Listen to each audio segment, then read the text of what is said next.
In this video, we're going to be taking a look at how to 3D model a functional part. So what we need to do is create this little right angle bracket. And, when we're talking about 3D modeling, we're thinking we need to use 3D modeling software. But when we're talking about functional parts, almost always we can just create the part here in Inkscape and then bring it into Bamboo Studio to actually create the 3D model. So I kind of show you what this workflow looks like. Again, we're using Inkscape, which is a free graphics program.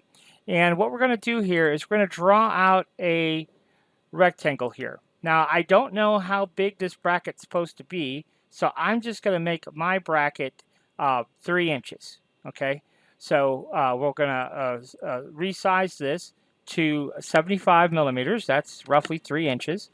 So there it is, 75 millimeters. Okay, and then what we want to do is just go to path and object to path, and we need to delete one of these pieces right there. Boom, gone. History. Okay, so that's taken care of.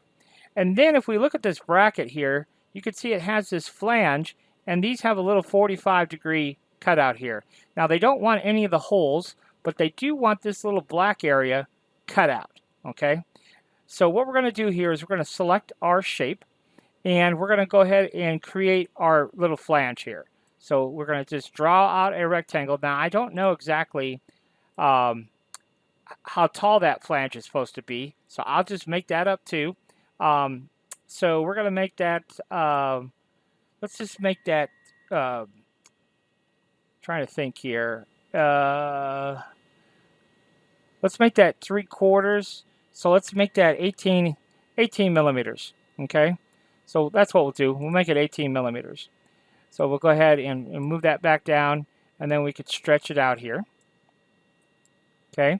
Now, if we want that little 45-degree cutout here, all we got to do is we'll draw another little square here. Let's go into, there we go. So we drew a little square, and then what I'm going to do here is take this rectangle.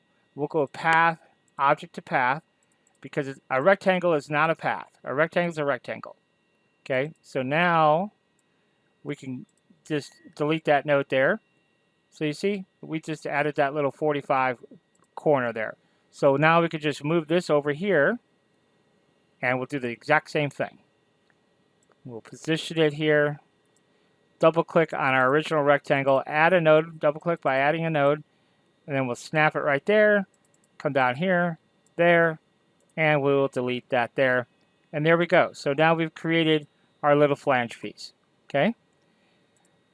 Now in the original flange, you see there's a small gap there.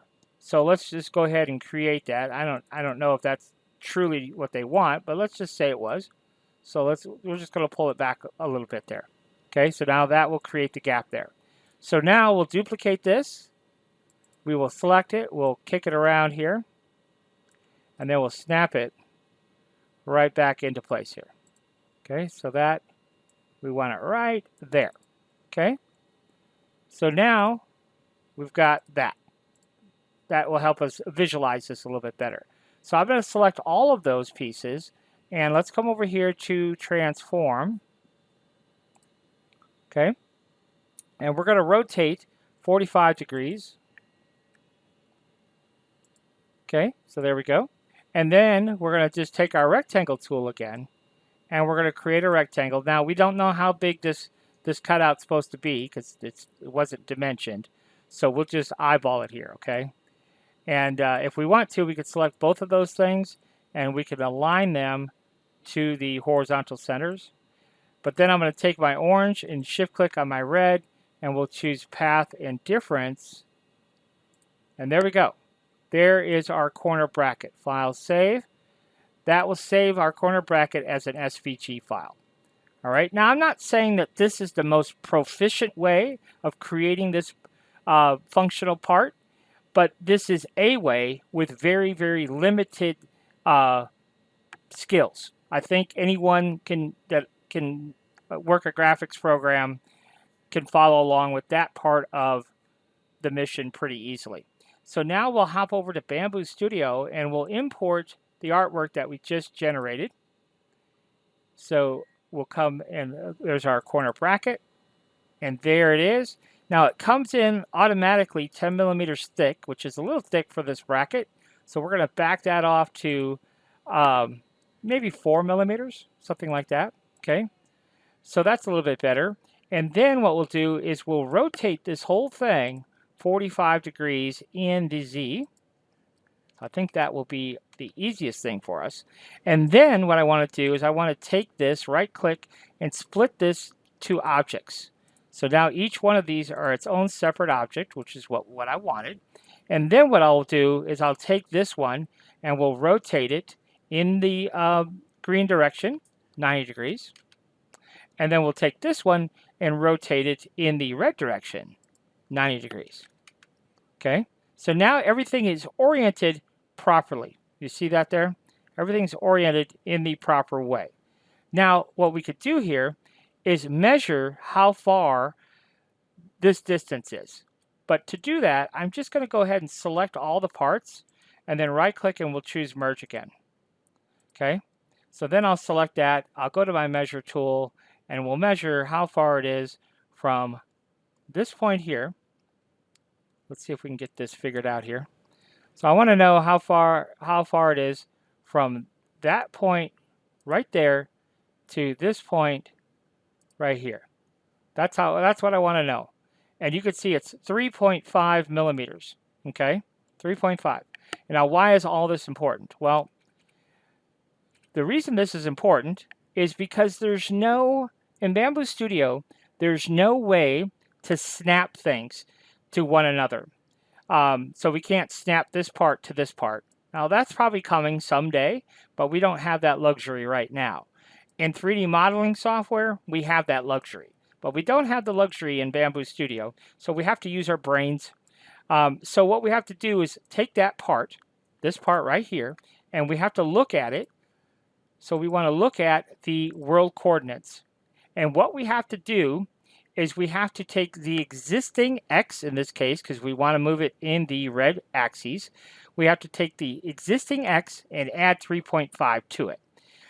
Now I say add 3.5 to it. If we go to the right, watch when we move to the right, the number increases. We go to the left, the number decreases. So in this case, let's back up here. So in this case, we'll go back and select this, go back to world coordinates. It's 111.74. So what we have to do is we have to go 111.74 and we have to add 3.5. So it's 115.24. So we'll do 115.24. And then when we hit enter, boom. Now you'll see she's lined up just like it's supposed to be. Now over here, it's the same distance. It's the same distance apart. So what we'll do is we'll select this part, Alt click on it, click move. We do need to be in world coordinates. And you can see this time we're moving in the green direction, but we're moving behind the arrow, which means, watch, this number is 130.89. So behind the arrow, it gets smaller. Okay? So just kind of keep that in mind. Are we going in front? Gets big, behind gets small. So what we have to do is 39.22, and we're going to subtract 3.5 in this case, 35.72. So this should be 35.72. Bob's your uncle. Now we have a 3D printable bracket. Just that easy. That's all there is to it. So if we wanted to, we could go ahead and slice it. Slice is okay. Now, if we want to look at it a little bit better, so we'll go all the way down here. See there? That whole bottom plate there. It's got some infill, some walls. Now we could add some additional walls. I don't know how robust this has to be, but that may be something you want to do, is add some additional walls there. But then you could see how it's starting to build up. Boom. And there's our bracket. So you see, it's pretty simple. So really, if you just kind of train your brain to think about it in a flat version, then it's actually pretty straightforward. Functional parts like this are really easy to do in Inkscape and Bamboo Studio to create the 3D model. So just kind of keep that in mind. If we're talking about functional parts, it may be best to create the artwork in a graphics program versus a traditional 3D modeling program. But we have lots of examples of lots more complicated 3D modeling projects using Inkscape and Bamboo Studio. So I hope that helps. Thanks for watching.